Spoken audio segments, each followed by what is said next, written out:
অসম্ভব লোভনীয় তাল দিয়ে তৈরি 4 রকমের মজার পিঠা রেসিপি একসঙ্গে শেয়ার করব। তালের বিভিন্ন ধরনের পিঠে রেসিপি খেয়েছেন, তবে এইভাবে একবার সহজ পদ্ধতিতে পিঠেগুলো বানিয়ে দেখুন, খেতে দেখবেন দারুণ লাগবে। তার জন্য প্রথমে তালের কাতরা রেডি করে নিচ্ছি। প্রথমে একটি নিয়েছি পাকা তাল। পাকা তালের উপরে খোসাটা ছাড়িয়ে নিই, তারপরে 3টি বিছিয়ে সম্পূর্ণ আলাদা করে নিই। একটি গ্রেটার দিয়ে এরকম ঘষা দিলে দেখবেন সহজেই তালের কাতরা রেডি হয়ে যাবে। আর এইরকম জল ছাড়া শুকনো শুকনো তালের কাত বানিয়ে আপনারা নর্মাল ফ্রিজে স্টোর করেও রাখতে পারেন অনেক দিন পর্যন্ত, একই রকম ভালো থাকবে। এখন এক এক করে তালের পিঠেগুলো তৈরি করে নিচ্ছি। প্রথমেই বানিয়ে নিচ্ছি তালের ভাজা পিঠে। তার জন্য একটি বড় মিক্সিং বলে প্রথমেই দিয়ে দিলাম মেজারিং কাপের 1 কাপ ময়দা, সেই কাপে নিচ্ছি হাফ কাপ সুজি, তারও হাফ কাপ নিচ্ছি চিনি। তাল যদি কম মিষ্টি থাকে তাহলে চিনিটা বেশি দেবেন, আর তাল যদি বেশি মিষ্টি থাকে তাহলে চিনিটা একটু কম দেবেন। এখন দিয়ে দিচ্ছি তালের কাত। তালের কাত দিয়ে দেখবেন প্রায় অনেকটাই মাখানো হয়ে যাবে। তারপর যতটা জল লাগবে জলটা একটু অল্প অল্প করে দিয়েই মাখবেন। মোটামুটি একটি বাটি মাপ করে হাফ বাটি তালের কাত দিয়ে দিলাম। তারপরে দিয়ে দিচ্ছি 1 টেবিল চামচ গুঁড়ো দুধ, আর দিচ্ছি একটি চা চামচের 1 চামচ মৌরি। এখন প্রথমে উপকরণগুলোকে একটু মিশিয়ে নেব, তবে তার আগে একটু লবণ দিয়ে দিচ্ছি। একটি চা চামচের হাফ চামচ লবণ দিলেই হবে। এখন সব কিছুকে ভালো করে মিশিয়ে নেব। প্রথমে শুকনো উপকরণগুলোকে একটু হাত দিয়ে মেখে নিচ্ছি, তারপরে এর সঙ্গে জলটা অ্যাড করব। জলটা দেওয়ার আগে তালের কাতের সঙ্গে সুজি এবং ময়দাটাকে এরকম ভালো করে মেখে নেবেন। তারপরে অল্প অল্প জল দিয়ে মাখবেন, তাহলে দেখবেন মাখানোটা খুবই সুন্দর হবে। যখন মোটামুটি মাখানো হয়ে যাবে তখন একটু বেশি করে জল দিয়ে এইরকম দেখুন গুলিয়ে নেবেন। একটি হ্যান্ড উইক্স দিয়ে ভালো করে ফেটিয়ে নেবেন। তারপরে 10 থেকে 15 মিনিট একটু স্ট্যান্ডিং টাইমে রেখে দিতে হবে। এটা দেখবেন সুজিটা বেশ সুন্দর ফুলে যাবে, আর ব্যাটারটাও আগে থেকে একটু ঘন হয়ে যাবে। সবশেষে দিয়ে দিতে হবে একটি চা চামচে 4 ভাগের 1 ভাগ খাওয়া সোডা। খাওয়া সোডা কিংবা বেকিং সোডা অল্প একটু দিয়ে ফেটিয়ে নিলেই রেডি হয়ে যাবে ব্যাটার। এখন 1 হাতা করে ব্যাটার নিয়ে ডুবো তেলের মধ্যে ভেজে নিতে হবে। আর ব্যাটারের ঘনত্ব দেখুন এই রকম থাকবে। এর থেকে বেশি ঘন করলে কিন্তু পিঠেগুলো শক্ত হয়ে যাবে, আবার এর থেকে বেশি পাতলা করলেও পিঠেগুলো বেশি নরম হয়ে যাবে, তেলে দেওয়ার সঙ্গে সঙ্গে দেখবেন মিলিয়ে যাবে। তাই একটু এইরকম ঘন করে ব্যাটারটা তৈরি করতে হবে। তারপর ডুবো তেলের মধ্যে 1 হাতা করে ব্যাটার দিয়ে একটুক্ষণ সময় নিয়ে এরকম ভেজে নেবেন। তৈরি হয়ে যাবে দারুণ স্বাদের লোভনীয় ফুলকো তালের ভাজা পিঠে। তালের বড়া কিংবা তাল ফুলুরি না খেয়ে এইরকম তালের ইউনিক একটি ভাজা পিঠে ট্রাই করে দেখতে পারেন, খেতে দেখবেন দারুণ লাগবে। একবার খেলেই বারবার খেতে চাইবেন। এখন পরবর্তী পিঠে তৈরি করে দেখাচ্ছি পুর ভরা তালের বড়া।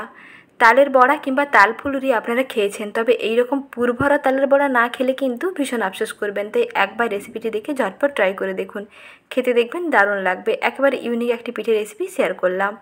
প্রথমে পুর ভরা তালের বড়া তৈরি করতে নারকেলের পুর তৈরি করে নিতে হবে।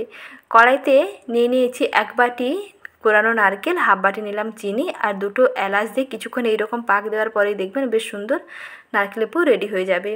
তারপরে আবারও কড়াইতে 1 চামচ ঘি দিয়ে প্রথমে সুজিটাকে একটু ভেজে নিচ্ছি। মোটামুটি গায়ের কালারটা অল্প একটু চেঞ্জ হলেই হবে, বেশি লাল করার প্রয়োজন নেই, একটু এরকম ভেজে নিলেই হবে। সুজিটাকে একটা অন্য পাত্রে তুলে নিয়ে সেই কড়াইতে দিয়ে দিলাম 1 কাপ জল, আর দিচ্ছি তালের কাত। জলের সঙ্গে তালের কাতরাকে মিশিয়ে নেব, তবে তার আগে একটু চিনি দিয়ে দেব। চিনি দিয়ে তালের কাতরাকে একটু ফুটিয়ে নিতে হবে। যখন এরকম ফুটতে থাকবে তখন দিতে হবে সেই ভেজে নেওয়া সুজি। আর তালের কাত যদি অনেক দিন পর্যন্ত সংরক্ষণ করতে চান, মাছেরও বেশি, তাহলে এরকম চিনি দিয়ে তালের কাতরাকে ফুটিয়ে একেবারে ঘন করে রাখবেন। ঘন করে ডিপ ফ্রিজেই রেখে দেবেন, দেখবেন অনেক দিন পর্যন্ত একই রকম ভালো থাকবে। তারপরে সুজি দিয়ে দিলাম। সুজিটাকে রান্না করে নিচ্ছি, একটু স্বাদ মতো লবণ দিয়ে দিচ্ছি। কিছুক্ষণ রান্না করতে করতে দেখবেন সুজি একটা বেশ মণ্ডতে পরিণত হয়ে যাবে। এইরকম একটা যখন মণ্ডতে পরিণত হয়ে যাবে তখন সুজির এই মণ্ডটাকে একটি প্লেটে নামিয়ে নেব, আর এর সঙ্গে মিশিয়ে নিতে হবে 1 টেবিল চামচ ময়দা। হাত দিয়ে ভালো করে ঠেসে ঠেসে মিশিয়ে নিতে হবে। আর এই ময়দার সঙ্গে অল্প একটু নারকেল কোড়াও মিশিয়ে নিতে পারেন। যে নারকেলের পুরটা রেডি করে নিয়েছিলেন সেই নারকেলের পুরটা অল্প একটু দিয়ে এখানে মিশিয়ে নেবেন, তাহলে এই যে বড়াটা খেতে দেখবেন ভালো লাগবে। এখন হাতের মধ্যে ঘি লাগিয়ে নিয়ে এর থেকে ছোটো ছোটো এরকম লাড্ডু কেটে নিচ্ছি। প্রথমে এইরকম বলের মতন তৈরি করতে হবে, তারপরে একটা বাটির মতন তৈরি করতে হবে যাতে মাঝখানে পুরটা ভরে নেওয়া যায়। দেখুন একটু এরকম চ্যাপটা করে নিচ্ছি, তারপরে মাঝখানে তৈরি করে নেওয়া নারকেলের পুর ভরে নিচ্ছি। এইভাবে করে সমস্ত বড়াগুলো রেডি করতে হবে। পুর ভরে নেওয়া এই তালের বড়াগুলো একবার বানিয়ে দেখুন, খেতে দেখবেন দারুণ লাগবে। তাল শেষ হয়ে যাওয়ার আগে এই রেসিপিটি একবার না ট্রাই করে খেলে কিন্তু ভীষণ আফসোস করবেন। তাই দেরি না করে ঝটপট একবার হলেও বানিয়ে খান। তালের বড়া আপনারা অনেক ধরনের বানিয়েছেন, তবে এই রকম পুর ভরা তালের বড়া একবার বানিয়ে খান, খেতে দেখবেন দারুণ লাগবে। দেখুন এইভাবে পুর ভরে নিয়ে প্রতিটা বল রেডি করে নিলাম। এখন এগুলোকে সাদা তেলের মধ্যে ভেজে নিতে হবে। গ্যাসের আঁচটা মাঝারি থেকে কমের মধ্যে রেখে একটুক্ষণ সময় নিয়ে ভেজে নেবে, যাতে ভেতর থেকে খুব সুন্দরভাবে ভাজাটা হয়ে যায়। বেশ মুচমুচে হবে আর কালারটা যখন এই রকম বেশ গোল্ডেন ব্রাউন হয়ে যাবে তখন এগুলোকে তেল থেকে তুলে নেবেন। বেশ মুচমুচে হয় আর ভেতরটা বেশ সফট হয়। উপরে যেমন মুচমুচে ভেতরটা তেমন পুরে ঠাসা সফট হবে। খেতে দেখবেন দারুণ লাগবে। একটি খেলে আর একটি খেতে চাইবেন। তাহলে দেরি না করে ঝটপট তৈরি করে ফেলুন। আর আজকের এই রেসিপিটি ভালো লেগে থাকলে ভিডিওটিতে প্লিজ একটি লাইক করুন। এখন পরবর্তী পিঠে বানিয়ে দেখাবো তালের মালপোয়া। জন্মাষ্টমী স্পেশাল তালের মালপোয়া কম বেশি সবাই কিন্তু বানিয়ে থাকে, তবে এই রকম মাখনের মতো নরম রসালো তালের মালপোয়া একবার এই পদ্ধতিতে বানিয়ে দেখুন, খেতে দেখবেন দারুণ লাগবে। তার জন্য একটা ব্যাটার রেডি করে নিচ্ছি। প্রথমে দিয়ে দিচ্ছি মেজারিং কাপের হাফ কাপ ময়দা, আর নিচ্ছি তারও হাফ কাপ সুজি। ময়দা যতটা নেবেন তার সুজিটা নিতে হবে অর্ধেক। আর দিচ্ছি পরিমাণ মতন তালের কাঠ, পছন্দ মতো তালের কাঠ দিয়ে দেবেন। যদি মনে হয় তালটা খুবই মিষ্টি আছে তাহলে অবশ্যই বেশি দেবেন। যদি মনে হয় তাল একটু তেতো লাগছে তাহলে কিন্তু তালের কাঠটা একটু কম দেবেন, কারণ মালপোয়াগুলো কিন্তু তেতো হলে বেশি ভালো লাগবে না।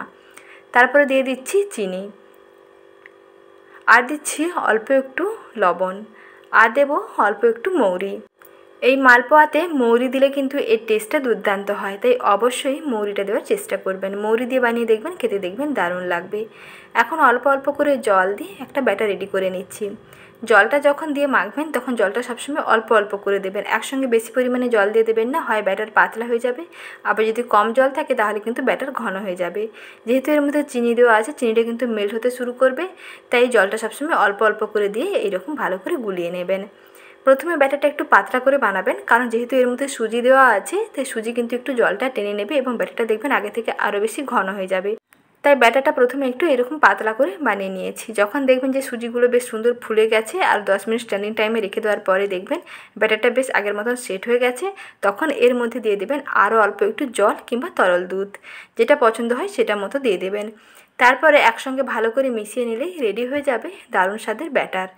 মালপোয়া তৈরির জন্য ব্যাটার একেবারে রেডি। এখন এক হাতা করে ব্যাটার নিয়ে ডুবো তেলের মধ্যে ভেজে নিলেই রেডি হয়ে যাবে নরম তুলতুলে ফুলকো তালের মালপোয়া কিংবা তালের ভাজা পিঠা। এইভাবেও বানিয়ে খেতে পারেন, তবে যেহেতু আজকে মালপোয়া বানাবো তাই এই পিঠেগুলোকে রসের মধ্যে দিতে হবে। তার জন্য একটা চিনির সিরা রেডি করে নিচ্ছি।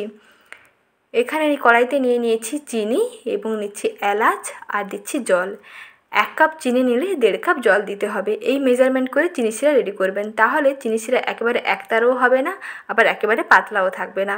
মোটামুটি হাতের মধ্যে নিয়ে দেখবেন একটু তেলের মতন চিটচিটে লাগছে, তাহলেই বুঝতে পারবেন যে চিনি শিরা রেডি। এখন এই উষ্ণ গরম শিরার মধ্যে পিঠেগুলোকে একটু উপর নিচে ডুবিয়ে নিলেই রেডি হয়ে যাবে দারুণ স্বাদের তালের মালপোয়া। একেবারে নরম রসালো হয়, মুখে দিলেই দেখবেন মিলিয়ে যাবে, খেতে দারুণ লাগবে আর বানানো দেখবেন খুবই সহজ। আজকে রেসিপি দেখার জন্য আপনাদের ধন্যবাদ জানাই। ভালো থাকবেন। আবারও শীঘ্রই হাজির হব নতুন কোনো রেসিপি নিয়ে। রেসিপিগুলো সময় মতন পেতে লাইক, শেয়ার এবং সাবস্ক্রাইব করবেন। ধন্যবাদ।